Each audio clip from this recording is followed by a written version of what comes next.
이란 전쟁 여파로 우리 경제가 성장세는 둔화하고 물가는 상승하는 진퇴양난의 상황으로 빠져들고 있습니다.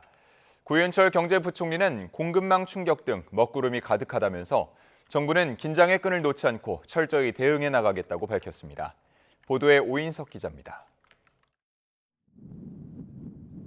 한국개발연구원 KDI는 최근 4월 경제동향 보고서에서 우리 경제가 중동 전쟁으로 경기 하방 위험이 확대되고 있다고 진단했습니다.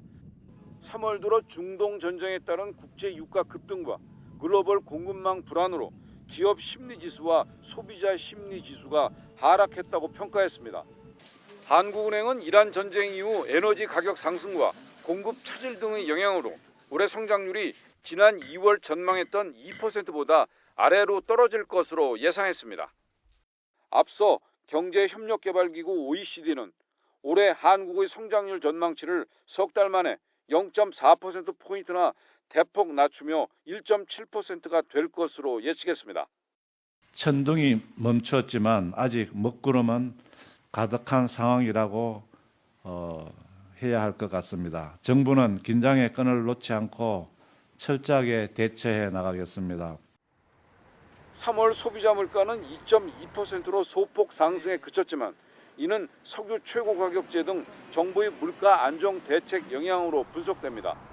4월 이후엔 국제 유가의 큰 폭 상승 영향으로 물가 오름폭이 확대될 것으로 전망됩니다.